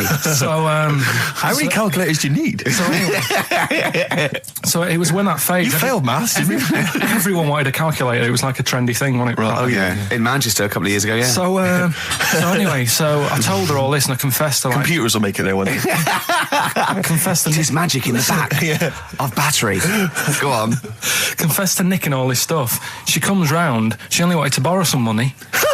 Brilliant. She said, oh, I don't like asking. I was a bit embarrassed to ask you over the phone, but can I borrow 20 quid? Oh, that's fantastic. And there's me. That's great. And it's similar sort of thing to yours. And did you... And he went, hold on, I'm going to work out the interest on that. I bank 10%. She'll owe you £4.40. Yeah. Oh, so your mum was a loan shark. yeah. And did she mention? She went, I just stuff with that other? Because what I'm saying is, presumably you got your mate in trouble. No. Right, you didn't. That's great. Anyway, should we have some more music? Because we've been waiting for hours. What are you going to play, Carl? We've got the Cooper Temple Clause lined up. Brilliant. Probably you're thinking, Rick, isn't it time that we do our usual roundup of what's been happening in the news? Yeah. Which we always do every week. Yeah. We always do something, which is, I mean, basically, if you're listening and you're a new listener, say you work at a newspaper, we always try to be informative, just try and put stuff out there that just educates people, informs people. What are you thinking? Well, I said Monkey News is coming up, but what have you got? No, I was just looking on the net there and just found a couple of quite important news stories, probably worth mentioning. Policeman caught photographing... I don't know why it makes me laugh. It's just the phrasing, I suppose. It's the headline. Policeman caught photographing up woman's skirt. No, he wasn't up there taking a picture of Big Ben. No. He wasn't going, can I just sit up here? I'm just going to take a picture of that seagull over there. No. He was facing the camera up a woman's skirt. He was indeed. Right. A policeman in Japan is facing disciplinary measures after he was caught photographing up a woman's skirt with a hidden camera while on duty. The 42-year-old sergeant, who's not been named, used a digital camera to secretly snap the shots when the woman was reporting a stolen bicycle. So he was actually doing his proper job. He'd obviously thought to himself, I'll bring him a digital camera today. On the off chance a beautiful woman comes in to report a crime or robbery, I'll have it ready, I'll have it positioned, you know, in such a way. But this is interesting. This is how he got caught. Okay? The woman became suspicious after she saw a flash go off. Brilliant. I mean, this not so secret at all. Sorry, did I just see your shoe? Your shoe just seemed to just spring into life there. It was light. There was light. Yeah, I think I've had someone set fire to some magnesium that was on the end of it. It won't happen again. But it's only you and I in here, and your shoe was just suddenly lit. Why are you standing like that? Why is your shoe just sort of like between my feet? There's no reason. This is how I always stand. What did the bike look like? Flash? So, are you taking pictures of my family? No. And no, I'm not. And you should be wearing knickers anyway. Well, how do you know that? What? How did you know I'm not? How did I know what? I'm not wearing any... I didn't know you. I don't know what you've got up there. Well... I don't know what it looks like, and there's no way I could. Of course, it would be roughly that conversation in Japanese. I know, yeah. This is the Best Of Show on XFM 104.9. I'm Ricky Gervais, with me Stephen Merchant. Yes. I hope you're enjoying the Best Of. I'm amazed that these are the highlights and that we've strung it out this long, Rick. But the good thing about this is, we're not here, we recorded this a couple of weeks ago, just the links, right? This has taken us about 10 minutes for the whole show. We get paid the same. Why don't we do this every week? That's a great idea. High five. Listen to this clip. It's brilliant. Can I just ask Karl how he got on over Christmas? Because the last time I spoke to him, you hadn't bought a present for your girlfriend. I had to say I was on tenterhooks all Christmas. Well, you changed it. After that show, I felt bad, even though I shouldn't have done, because... because you hadn't bought your girlfriend a Christmas present? I said to you, I booked a table at a hotel in Covent Garden, had Christmas dinner there, which was nice, right? It's good food and everything. Didn't feel like enough to me. Well, then I went out and treated some stuff, and then... No. A couple of days before Christmas, he went, I took Suzanne to that hotel we're going to go to for Christmas dinner. We had tea and cakes. And I went, oh, you treated her? He went, no, she paid for it, but I was just showing her what it was going to be like. That was her extra treat. She paid for it. I love that. Brilliant. Yeah. Well, it was a dear. It was like 150 quid for a meal for two, which is pretty dear. So I'm not going to buy her cakes as well. I love that! All right, love, have anything you want. You pay for your own pudding. I'm not mental. Yeah. So you treated her to some other stuff? Yeah, some bits and bobs. What, and then she chose them and you paid for them? What, the presents? Yeah. No, you chose them and she paid for them, but, you know, it's the thought that counts. I got them on the way home that Saturday. Well done. And what did you buy? Shops. Well, just some bits. It might be personal, Steve. Well, I don't care. Just some bits. Yeah, but bits and pieces. Leave out the personal bits. What bits? Just little things. And then yesterday, right? A monkey wrench and a new washer for the shower. Yeah. Some recordable CDs that you need for your job. Oh, so, dear. Now, when you gave those presents to her, did her face light up? Right. I don't want to tell you what they were, right? But she wasn't that impressed. You're going to tell us what they are now, tell us what they are. You even know what they are. She told you on Christmas Day. Hold on, wait a minute. But it doesn't matter what they are. It does matter what they are. It doesn't. It does, Karl. It's you, mate. Of course it doesn't matter. Oh, God! Have you just remembered? Yeah! Right, but there's no need. I've got to tell him, Karl. I really want your permission, because I don't want to be I know it's not, but we know it's not that embarrassing. It's really quite sweet. Yeah, but in a way, right, the way I look at it is, right, Christmas, even when I was a little kid, right, is not... Please let me tell him, Karl. Well, let me just tell you first, though. Let me tell you why I didn't go all out on the old present front. All right. Justify yourself. Right. First of all, I've covered it up since then anyway, right, with that present, because I bought her some shoes yesterday, and she did say, I'll give you the money for them, but when I get home, I said, it's all right. I said, you can have them, right? So not only did I buy her some food on Christmas Day, I got her shoes. She's probably had a And they feel like a horse. Yeah. It's sort of like, yeah, there you go, there's your shoes, there's your food, right, bed down, see you later. Yeah, but what I'm saying is she's done... fed and clothed. Yeah, did you comb her hair? She's done well this year, right? So... The thing She's done well this year. It's like you're a single parent living on a council estate with a smack problem, and you still managed to buy them some Lego. When I was a kid, right, it wasn't about what you got.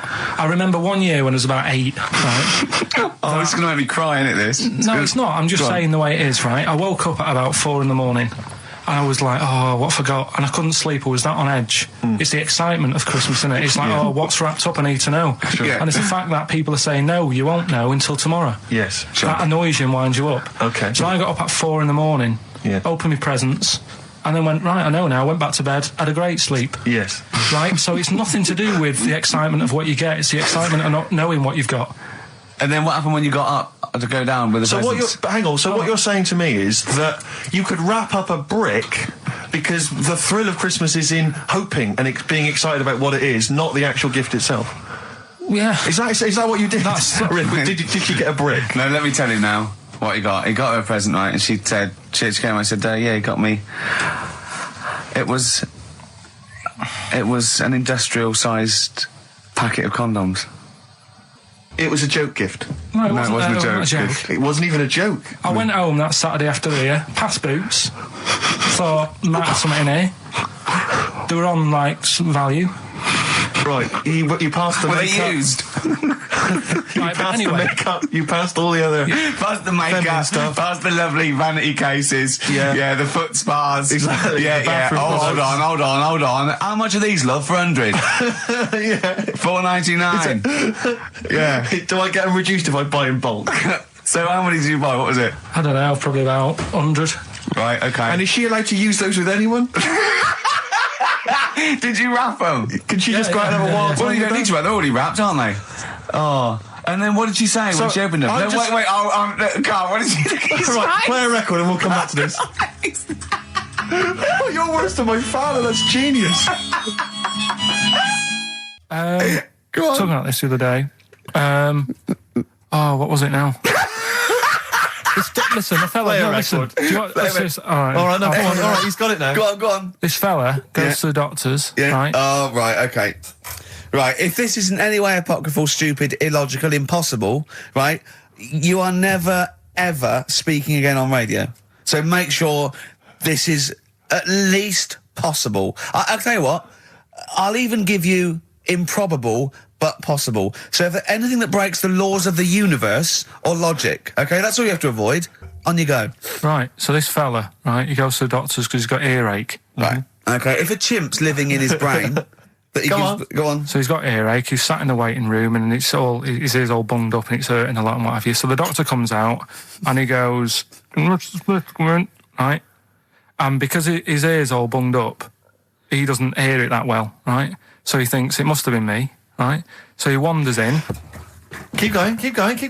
Anyway, I'm going to hate this. I can just feel it in my bones. Steve, I'm going to let you take over. Okay, let's hear it. So the doctor says, sit yourself down there, right? So he sits himself down. He goes, right, take your pants off, right? So he's thinking that's a bit odd. Anyway, he heard that though. He apparently he took his tackle off. The doctor did some operation. What, there in the waiting room? No, in his office. In his office, yeah. What? Wait. So he removed what? His genitals? Yeah. In his office. Why, Carl? Because he hadn't called him in. Oh, he'd called in the bloke who wanted his testicles taken off, and he didn't do it. What? So the doctor went out and said, Mr. Jones, who's here to whip off your cock and balls just here and now, right? Bloke comes in, didn't it? It must have been me. So the bloke who wanted his balls taken off didn't say, I think he said me. So he didn't interrupt then. So the bloke goes in, he starts taking his testicles off, and he doesn't say, I'm here for me ears. What are you doing with that? Right, there was this. This is what it's like about getting presents and stuff, right? With me, with my mum and dad. Go on. My mate Colin, right? No, Colin Bailey. Oh, right? yeah. He had a little Sinclair Spectrum, right? Computer. Yeah. Which was like the thing to have at that time, right? Yeah. You used to always go round to his house. The deal was... Not the one you had to play through the window because you weren't allowed to... No, that's another lad. Oh, right? yeah. This is a different lad.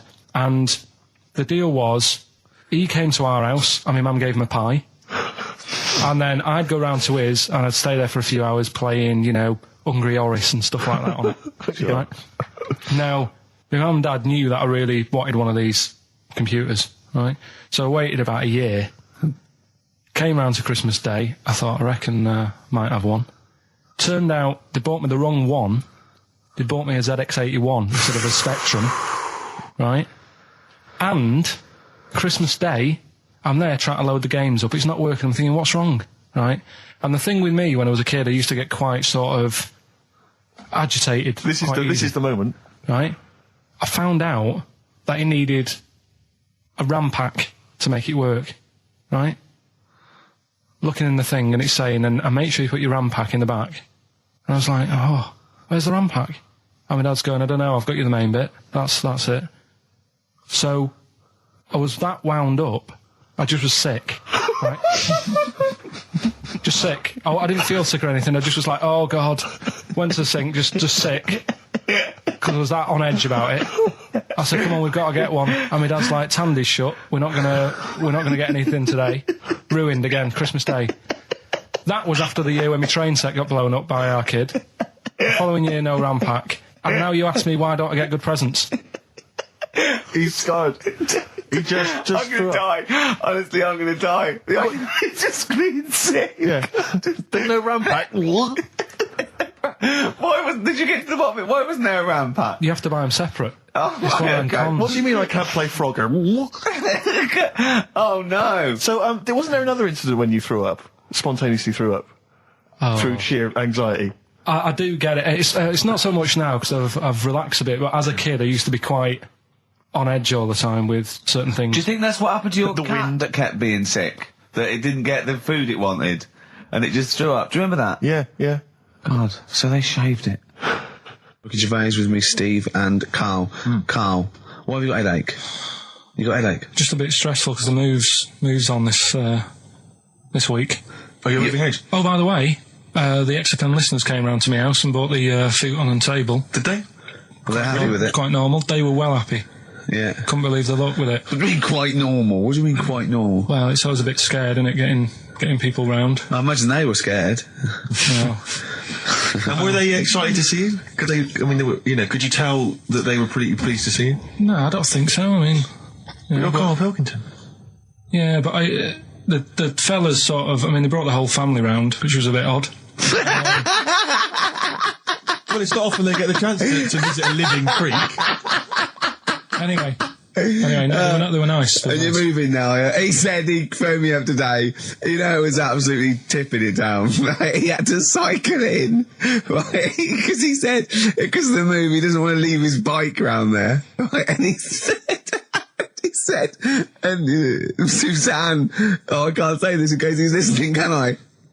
He won't know. He said Suzanne's hired the oldest removal man in London. You should hear him. And the thing is, right, we booked him because everyone else happened to be booked out, but this fella's free, right? So he called up this morning. I've never spoke to him, but he was on the phone. He sounded about 90. Yeah. Carl thinks that he's going to have to do all the work. And the thing is, right, cheap. It seems to be cheap. He wanted some Werther originals. Listen, he seemed to be cheap because it's £50 an hour. But how long is it going to take him? Yeah. Oh, that's genius. When's the move on then? When's the? He's coming round. He came round today to bring some empty boxes, and he was struggling with them.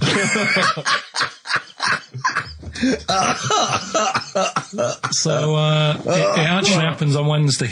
Oh God. Anyway, so. Rick, I noticed that you were laughing and almost had a heart attack. Doesn't bode well for the boxing match, does it? Cough at the moment, haven't I? I've had my lemsip. This is the Best Of Show on XFM 104.9. I'm Ricky Gervais, with me Stephen Merchant. Yes.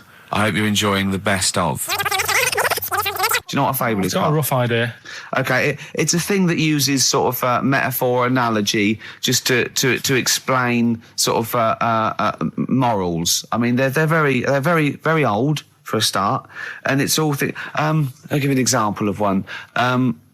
A quick one. The one about the dog with two bones.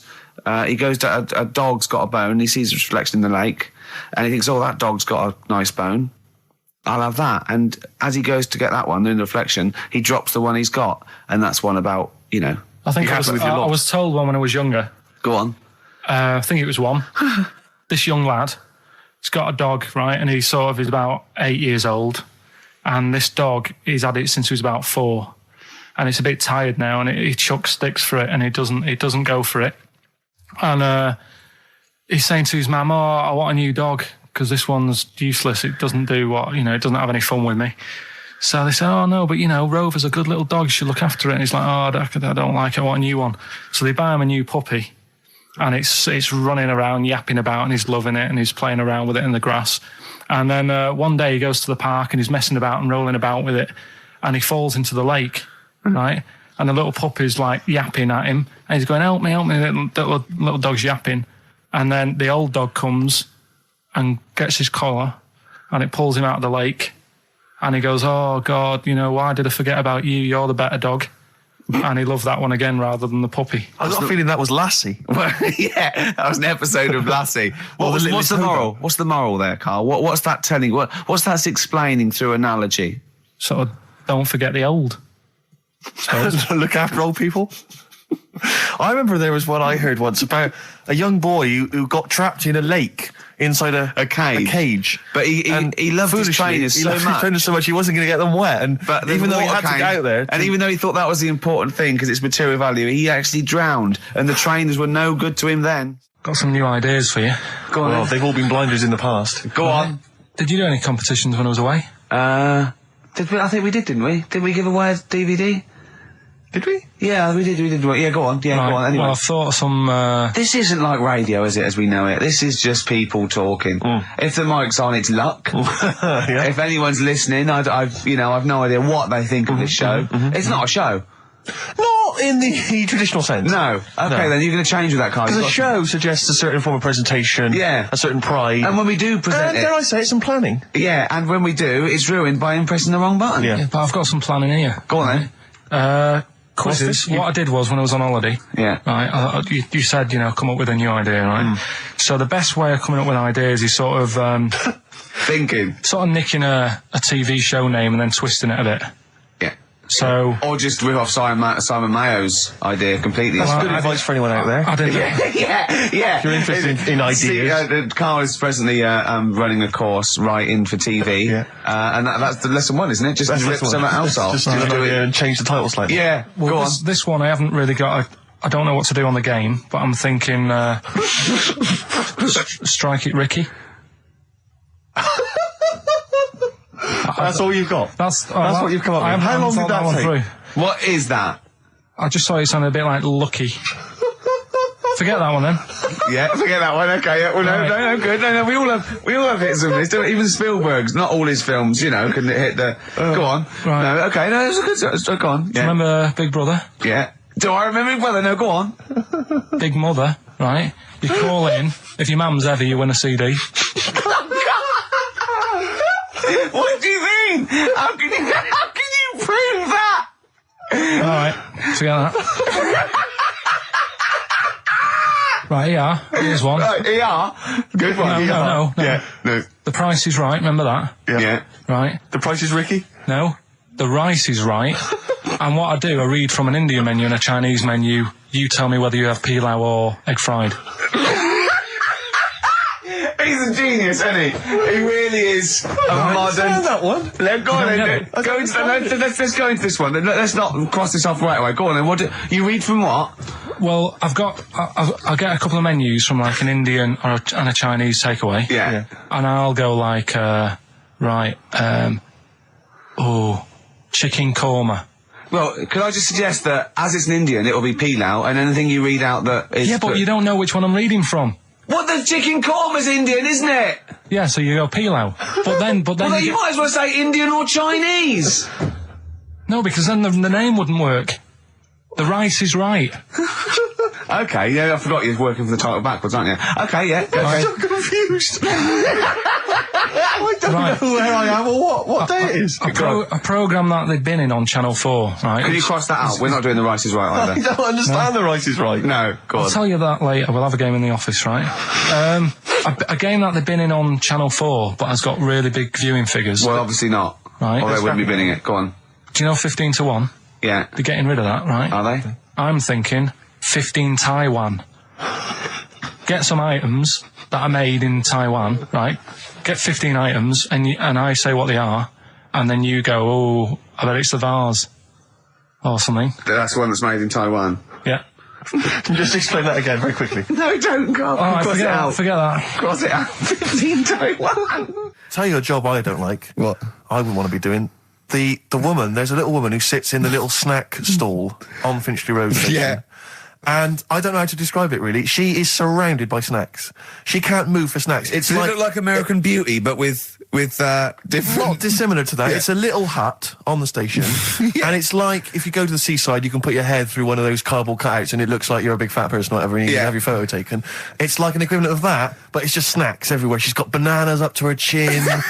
She's got chocolate coming down to her eyes, crisps either side of her. She can't move. She can't do 360 degrees. She's like packed in there. I don't know how she gets in there. I think they put her in there first, and pour in the bananas. Yeah. And then they go pour in the nuts. She has 2 hours of makeup before they exactly, yeah. Dressing her in there. Because I'll ask for something from the fridge, and she cannot turn her head to see. She has to go by feel alone, just to feel the fridge and get stuff out and pass it. And often I'll say, that's not what I wanted, but she can't. You've got to let her off. It's extraordinary. Dear. But there's no music playing. Does she have to sell her way out of it? Exactly. If it's a slow day, she's stuck there till the next day. Yeah, it's like a world-breaking attempt. Yeah. Carl, what job wouldn't you want to do? Well, any job. You're a lazy... You're joking, aren't you? I've done loads of stuff. I'm quite happy now doing what I'm doing. Yeah? You look happy. Trying to think. You sound happy. Yeah, I mean, calm down. You on drugs? I'm all right. Are you on E? Before England have won and that. I'm happy for them. Yeah, go on. Happy for them. I'm happy in that. Yeah. What do you mean happy for them? We are England. Happy for us. Yeah. I mean, we didn't play. I did very little towards it. No. It was mainly Johnny Wilkinson. Yeah, I barely contributed. Switching on the TV was about as much as I did. Exactly. And shouting, "Come on!" Yeah. Talking about jobs and that, though, I was reading the other day about rubbish jobs that people have had and stuff. I haven't got time when I'm at work, man. I just get on with it. I'm not squiddly diddly. Fingers in pies, different jobs. Go on. Do you know Ivor the Terrible? Ivan. He, his Russian, that was the Welsh fella who was bloody awful, but not as bad as his Russian cousin, Ivan. Go on. He had a fella doing some work for him, right? This fella built his house. After it was done, right, the terrible fella was like... fella Ivan. He was going, it's brilliant, you've done a good job there. Yeah. I don't want you to build another one like that. Took his eyes out. Just stopped him making an house like that. Yeah. Blimey. That's bad, isn't it? Why didn't he take away his trowel? Then he could have seen, but he couldn't have built a house without a trowel. You can't build a house without a trowel. Yeah. I suppose he probably later thought that, once he'd been nicknamed Ivan the Terrible. Yeah. He thought, why? Because you gouge people's eyes out. Yeah, but I didn't want to build another house. I know, but... Take his trowel away. What would I have been then? Ivan the Crafty at most. Exactly, yeah. Ivan the Jealous, Ivan the Spoilt Brat, but... Yeah. Gouge someone's eyes. That is bloody terrible. I'm surprised you're not called Ivan the... Do you know what I mean? You're going to get down in history like with Vlad the Impaler. Yeah. He's mainly remembered for impaling people. Yeah. He did a lot of other stuff. Did a load of great charity work he did. The impaling is the thing that's really gone down in history. When were you reading about Ivan the Terrible? No, it's just or Ivor the Terrible is the thing you remembered from this informative article? No, it was just little bits like that. Talking about him, there was a thing about someone who worked for... That fella who painted the ceiling. Sistine Chapel? Yeah. There was a thing, a woman who worked for him in his house. And, I love how you assimilate information when it's just bordering on the academic, or just the interesting and true. It's wonderful. Ivor the Terrible gouged someone's eyes out because built him an house. That fella who painted that ceiling had a woman work for him. Imagine if you wrote that down in an essay. Imagine if you wrote that in a school essay. Well, you'd probably end up with not getting a grade, or... Yeah, or thinking you turned up to more than you had. Exactly. Anyway, the woman who lived with... Yeah, the woman who lived in a shoe. Go on. Yeah, there was this woman who lived with him, and she used to, go out and do all this shopping and that. Yeah. But because she couldn't read or write, he used to have to draw everything that he wanted. Why couldn't he just tell her? I don't know. No, wait. That's an excellent point. Could she talk? Yeah, but if it's a big list and that, loads of different coloured paints. But why couldn't she draw on a piece of paper? Why did he have to do it? Because he's a better drawer, isn't he? That's the point. That's it. We were just looking for the logic of the story. You found it. You've done it. Play a record. He's a better drawer.